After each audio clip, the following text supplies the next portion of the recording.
And good day, today we're having a look at this. It's the Insta360 One R Twin Edition, and it's the interchangeable lenses. I'll just move this around a little bit so you can see the box. Quite a few little bits and pieces here to look at. Turn it over one more time. And there you go, nothing much on that end, and nothing much on that end there. And I have to open it, so let's break the seal. I've got my little trusty knife here, my little beauty, the old Swiss one. Let's see if we can get that. Have I got that cut? Oh, come on. There we go. And see if we can get that out. It doesn't want to come out. Oh, we'll take all the plastic off. I thought it would have popped out, but obviously it didn't. So let's try again. It's definitely not coming out. Okay. There you go, an unboxing without an unboxing. I think I'm going to have to do this off camera and come back and show you it opened. Well, I finally got the box opened. It's one of the hardest boxes I've had in ages. It really grips. The seal around the box is amazing. But anyway, let's have a quick look at this. This is the all-important 360 lens. So we'll be putting this to the test later. It's got protective plastic still on it. This is our 4K camera here, and of course everything being modular. You just pop them apart, and that's the battery. And they've got a little latch on the side that you can release the battery and from housing from the actual camera itself. So pretty straightforward. Everything just snaps together. Let's put that one on. They just go in, and where are we here? There we go. And this of course can be turned 180 degrees in the opposite direction, so it's quite handy. So you can actually do your little YouTube videos beautifully with it. Let's have a look. Why can't I get that in? Might help if I do it the right way, eh? I just noticed you've got little indents there, so that tells you which way this can actually fit. So obviously we want all the battery aligning like that on the bottom, and we'll pop that together. As you can see, this is obviously the very first time I've used this camera, so I'm a little bit tentative on how to do things at the moment. It snaps. Oh, there it goes, snaps in. Yep, it's in nice and tight, and that's basically it. Now I've got to put the battery on to charge before I can use it, obviously, and we'll see what else is in the box. I'm guessing we should have chargers and things, so that looks like a little accessory box on the side here, and again it's just devilishly hard to get out. Got it. I don't think there's anything under there. That's secure in there. There's nothing in the box, that's it. So we got this one. Where does this thing go? Maybe that way. Is it that way? Okay, let's have a look. And that's all the goodies. So you got some silica gel, and you've got quite a few instructions here, it looks like. There's a little bag, some stickers, more silica gel, plastic bag. I'll have to see what that's all about. This thing here, I'm guessing that's the charger or charging accessories. Oh yeah, that's the lens cover for the 360. And we've got, what's this? Feels like a couple of little, GoPro type clips, or, you know, screw type attachments. And we've got a case, and there's no cold shoe on the case, so that's a bit of a shame. So I'll have to do something about that. But anyway, that's all the bits and pieces. And what do we got in here? That's a little USB charger, is it? Yeah, little charging cable. Looks like it was a type C on the end there. Yep, USB type C charger. Okay, we're looking good. Now I've had the battery charged up and we're going to turn it on. Well, there we go, something's happening, blue light, and version 107 it looks like. Okay, install, how's that? Okay, got to do that onto the phone. I shall come back once I've done that. I've now installed the app, so let's see what happens. Now do I have to, what do I touch? Okay, that thing. Slide down to access the shortcut menu. Slide down, actually down. Doesn't want to do it. Okay, swipe the switch.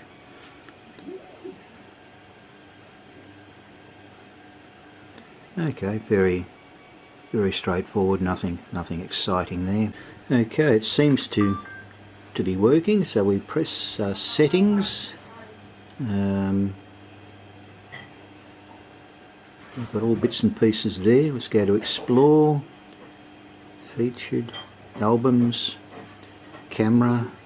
Okay, there's the button we need to connect, so let's see if this thing works.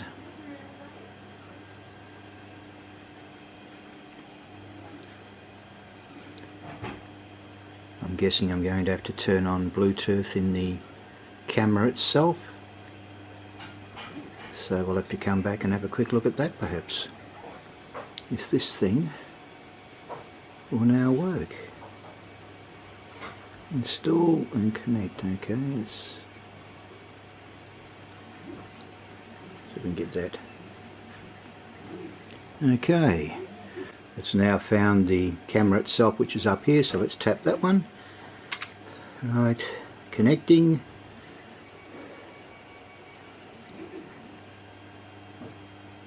Okay, got to be confirmed on the camera screen, which is showing us here. Let's confirm it.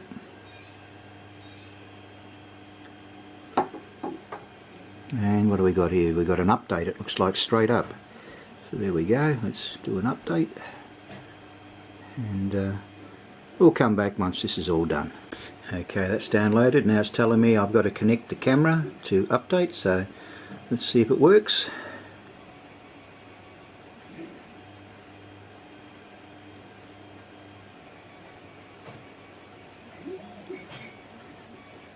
Okay,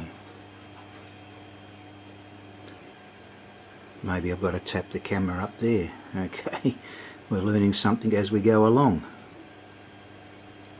Oh, there we go, it's uploading firmware, so we'll let it do its job, and the game will come back once this is completed. It's just completed the update right now, so I'm not certain what's going to happen next, but as you can see there, 100% done. We've got to wait for it to reconnect to the camera. Okay, a bit of info there. Okay, camera automatically restarts, so again we'll wait till it finishes doing its little job.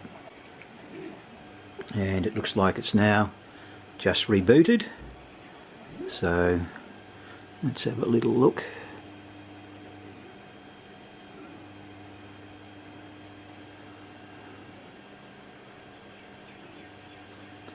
Okay, let's press reconnect, connecting.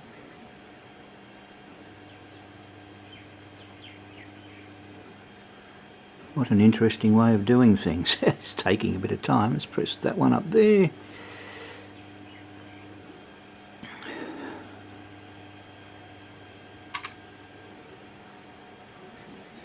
And connect now.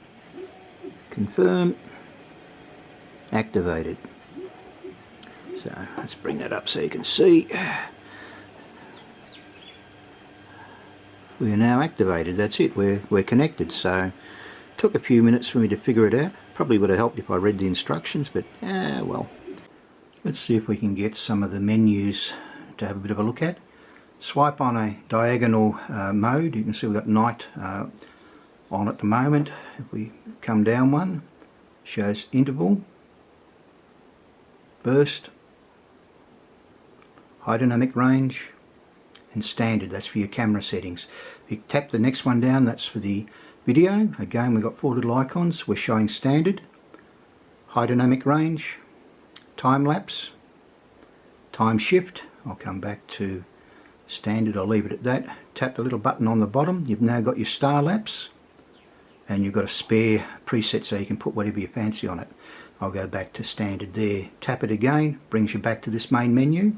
Swiping down, you've now got 2 sets of menus here. The top one here is the that's the brightness, obviously, so you can adjust the brightness of the icons. Next one across, that's to temporarily disable the screen operation.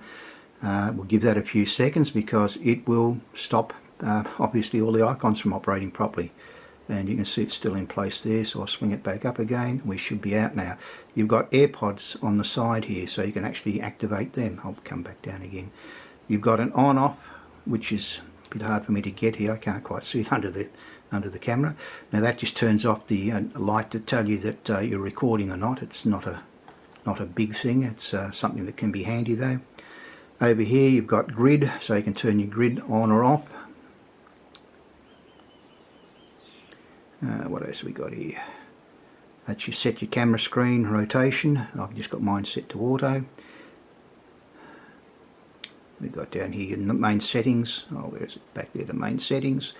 And again, there's so many little bits and pieces hidden away. It takes a while to do it. And each of these little settings has got its own bit of info in there. This is firmware now. I've updated it since I actually got the camera. I've had it for a while now. Video encoding, you can set to 264, 265, whichever you prefer.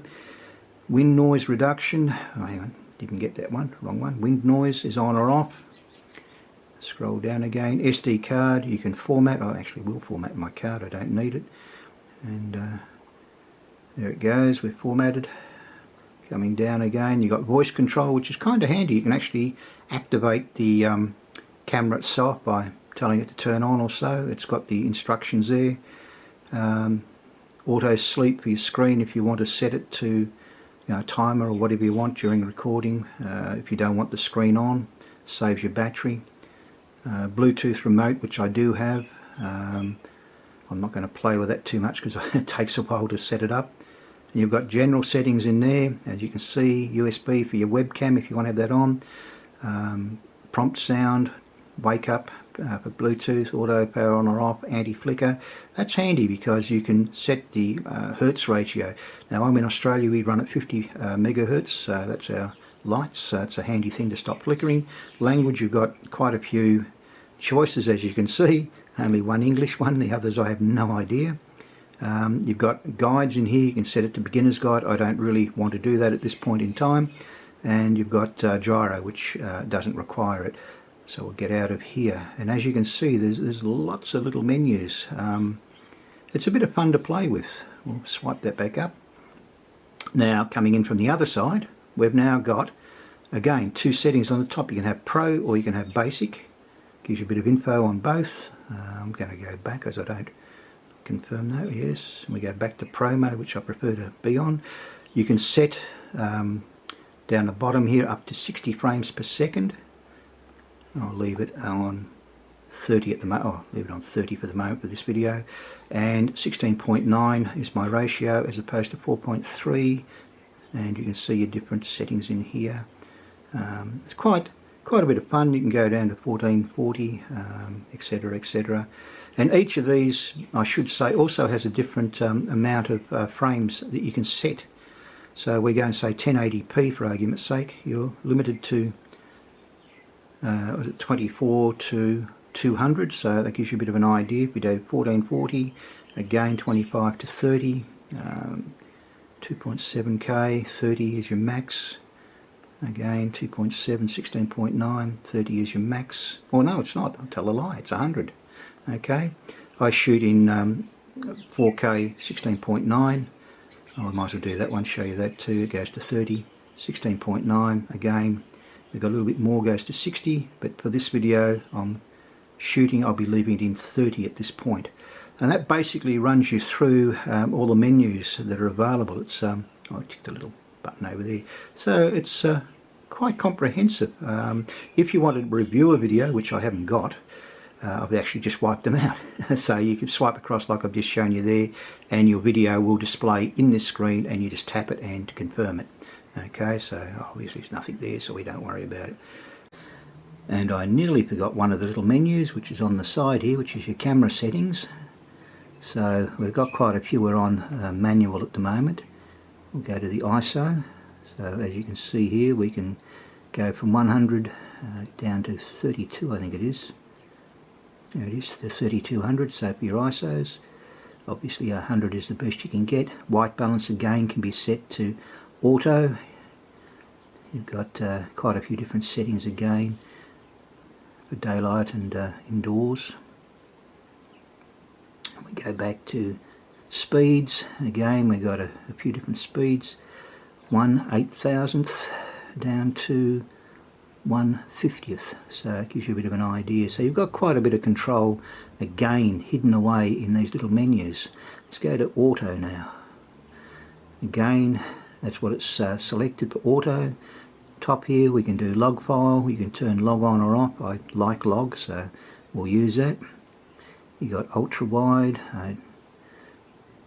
wide, linear, narrow. That's obviously the camera viewpoint. So it's a pretty impressive little camera, this.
last section of this video has been recorded on the Insta One R itself, so this way you can listen to the audio output and make up your own mind whether you consider it good or, you know, substandard or whatever. I do have a little plug on order, which is for an external mic. That has been on order for about 6 weeks now, and I'm hoping it'll get here sooner or later. The music you've listened to in the clips, most of that was selected by the artificial intelligence in the actual phone app itself. The thing that really surprised me was the auto time shift. That really is an amazing piece of software. It works really well. Would I recommend the camera? Yeah, I think so. I think I would. It's not the easiest to put together in as much as getting your head wrapped around the way it works. It takes a bit of getting used to, but once you've done it, it's good. It's well worth it. The quality of the video is excellent. I can't complain with it. Performance-wise, it has an occasional glitch. I won't say it doesn't, because it does. And what you'll have to do, if you do get a glitch where it freezes, you just simply disconnect the battery, plug it back in again, and away you go as if nothing happened. It works really well. Basically, apart from that, yeah, what can I say? Oh, that's right. It's that time of the video, isn't it? You know, the one where you put that thumb up or you put the other thumb down? Well, they both look like they're going up. But anyway, it doesn't matter. All the very best. Catch you on the very next video. Take care. Stay safe. All the best. Till then. Bye for now.